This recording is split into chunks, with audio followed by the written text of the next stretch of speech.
Hello there, Seraphim17 once again. This is my Splinter Cell hard difficulty video walkthrough. We're on the second part of the Abbattoir, and we're moving through the freezer and getting shit done. There's a couple of tough sequences coming up in this mission, but I'm going to talk about them when they turn up, and at this moment in time it's standard Splinter Celery. Which is a strange way to say that, isn't it? Celery.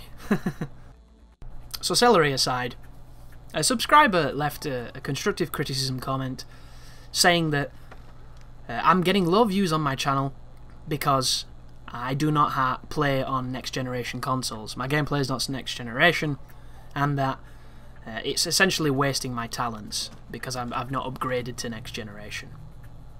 And this person started out this comment by saying that they've been away from the channel for a couple of months, and then went on to tell me how the channel's been performing, which is my first initial grievance with this piece of criticism. Which, I love criticism, guys, it's useful, you need it. The only people who don't think they need criticisms are people with egos the size of houses, and the only thing that gets is further arrogance and delusionedness. And whereas in Mexico, murder capital of the world, whereas I can have an ego at times, I can be arrogant at times, I understand that I am not infallible, and thus I need people's help. I need people's observations. I need people to tell me what they see as opposed to what I see, because I've been staring at this forest for so long I don't even see trees anymore, and it's incredibly useful because it's an exterior source telling you things. However, certain information is not as useful, and sometimes when you retaliate to it and tell people this, it comes off as a little harsh sometimes, and it makes them retaliate. And when they retaliate, it's generally things of lines of you can't take criticism, X this and that, when it's not a case of not being able to take criticism, it's more of a case of you don't know what constructive criticism is. You know, yours is just criticism, and especially when they use ad hominem and they start a personal part of it, where you just lose all objectivity, which is kind of the point of criticism, unless there's something subjective there, which is them just putting an opinion forward. But once again, this is the internet, it's not the most maturest place, and we can't ever expect it to be. So this person is telling me of the performance of my channel when he hasn't been on the channel for months, and it doesn't work that way. My channel right now is performing fine. I'm getting some of the highest views I've ever got. But the videos that are featuring on it at this moment in time aren't performing as well as the videos that I was putting up last month. And the reason for that is Kingdom Hearts is a pretty niche game. There's a circle of people that really love it and really like watching it, but it's only a small percentage of my subscribers who do. And that's perfectly fine. That's what you're going to get, folks. If you were to make a single focused channel, you might get a lot of traffic from the people that love it, but you're not going to get any other traffic. So when you do everything and you cover as many games as you can, you're going to get diminished returns. It's just inevitable. The Smash Brothers content, the live stuff is doing great. The final smashes and specials videos aren't doing so great, and that's kind of ironic because the live stuff takes no effort at all to make, and the special videos take a lot more effort to make, and you know, the reward there is infinitely less for some reason. And that's just because Smash Brothers is one of those games you either like it or you don't, and it's on a console that not a lot of people own, and that's completely understandable. And then there's this, which that person obviously hasn't seen, because this is doing really well.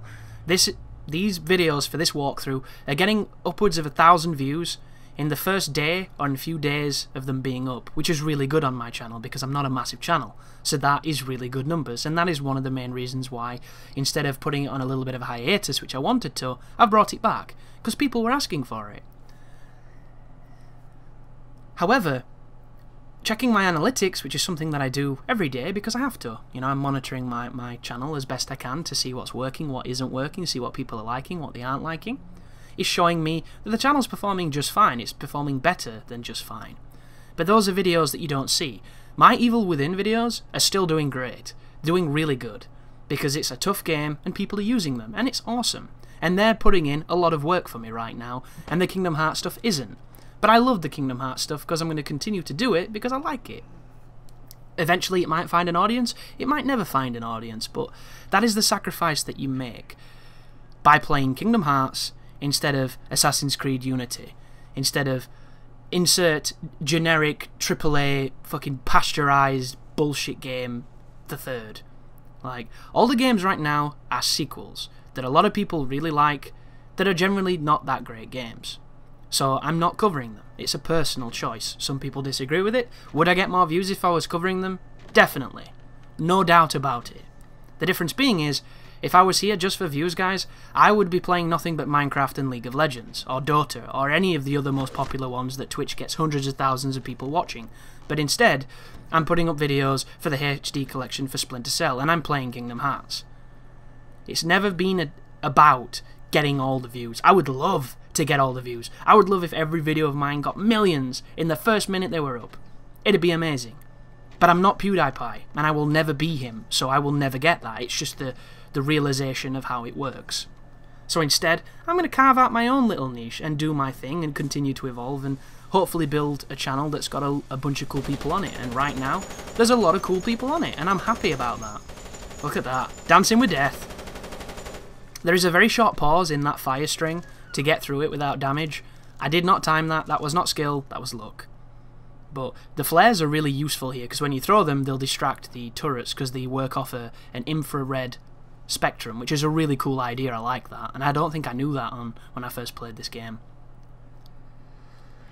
But for that subscriber to insinuate that I would instantly have more views if I was playing on next generation consoles is kind of a flawed observation. It's something that perhaps he feels is true, and there's nothing wrong with that, aside from the fact that it's wrong, and thus must be corrected.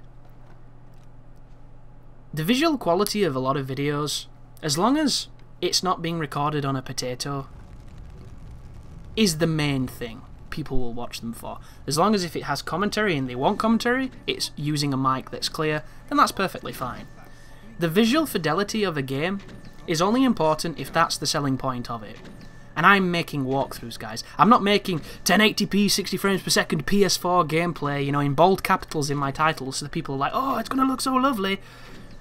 I don't make those videos. That's not the kind of stuff I do. I make walkthroughs.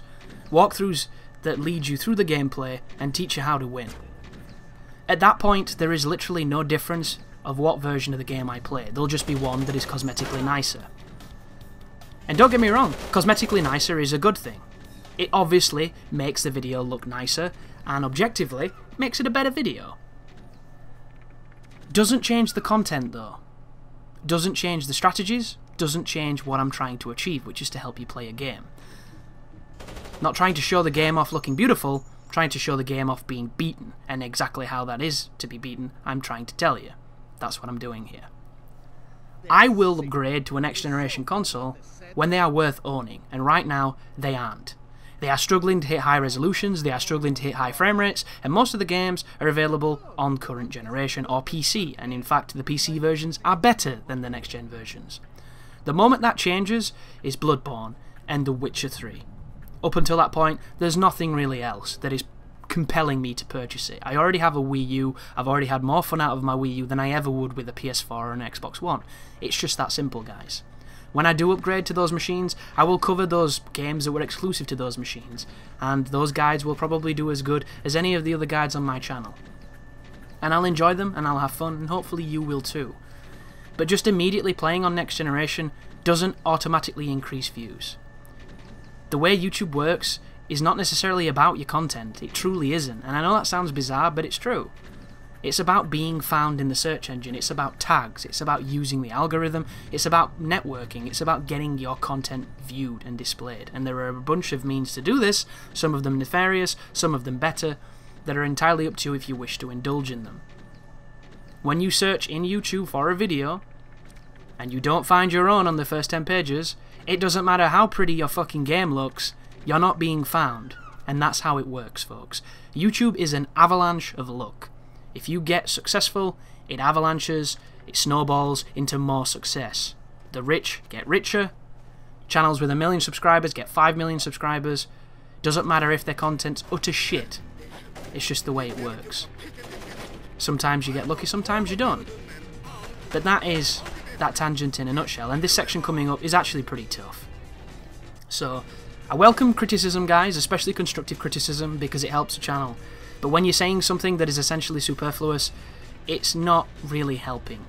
And as much as I like the fact you want to put a different perspective forward, it has to be one that has legs, and it has to come from somebody who has experience in YouTube. Like, if you were telling me a better way to arrange my tags, and you had all this information on the algorithm, then that'd have been awesome. But you weren't. You were telling me to buy a 400 quid console to play a game I already own, and that's completely different. But this sequence here, I'm using my gun, because if you don't, these fellas are going to run into the rooms and they're going to kill the people. And this gun is only accurate when you fire it once, and as you can see, you don't have to be accurate here, you just have to stop them from killing hostages. They also throw grenades. The grenades are insanely dangerous. You do not want grenades anywhere near you or anywhere near the people they're trying to kill. I was thinking back when I got here how I could have done this better, because I had no idea this moment was coming. I couldn't remember it. Like, if there was a way to place mines or claymores or something and kill them all before they get in the room, but instead you have this kind of rough, improvised, kill everything and try not to die strategy. And then the only person left now is a boss. He is the named bodyguard of King Cladze, and he's going to be running in these two entranceways and shooting with an AK. He doesn't stay out for very long, and he has wicked aim, so be very careful. I'm going to wait for him where he lines up, and I'm going to shoot him in the face when he does so. But as you can see, he moves around a lot, and I'm not the best when it comes to aiming on this game. So we're just going to wait. And we're going to wait for our opportunity, and we're going to put a bullet in his skull. So he's on the left, you see him blind firing. I look to see if he crosses the side. He doesn't, it means he's on the other side. And I'm going to wait for him to line up like he did last time, and I'm going to shoot him. And he's dead. Looks kind of anticlimactic, but he can be kind of tricky. All you need to bear in mind there is turn both of the turrets against the enemies so that they can defend those rooms for you, and be aware that they will do a piss poor job at that, so you have to put yourself in a danger spot to stop them from attacking. I'm sure there's a strategy here that implements maybe well-placed grenades or something along those lines, but I didn't have the equipment to do it, so thus we guerrillaed it, but we got through. So thank you very much for watching, and you take care now.